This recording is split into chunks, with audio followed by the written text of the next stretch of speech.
I baptized Logan on the first day of fall. It was my first, and obviously his first as well.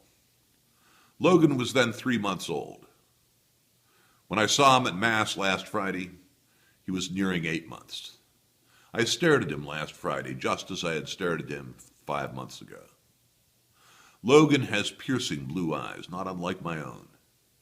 They are eyes that invite staring. He will hold your gaze. You will blink first. Many years ago, Logan's grandmother was one of my star law students.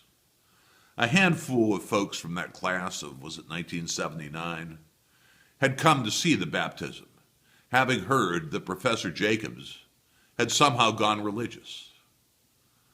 I began the rite. I was now talking about baptism as death and resurrection to folks I had once taught about death as being a taxable event, living, as I so often do, deeply in my mind. But then the rite came to the actual Trinitarian baptismal words. It was then and there that I first stared into Logan's eyes. The head game ceased. The folks in the pews disappeared. I baptize you, Logan, in the name of the Catechol of Simeon filled me. Now you let your servant go in peace. I imagined how back in the spring of 1945, some priest had stared into my eyes and said the same words, that the faith had been transmitted to an infant version of me, and now I was transmitting this same faith to an infant who one day will become a man.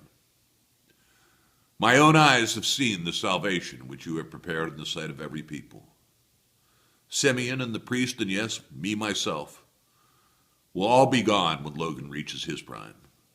There's nothing morbid or depressing here. Rather, a beautiful opportunity to see back through the millennia, one child being baptized by one man who has himself been baptized by another. Like the old-time barbershop, with mirrors on opposite parallel walls, where you could see yourself reflected into infinity. About that time, the rite read, and the Holy Spirit.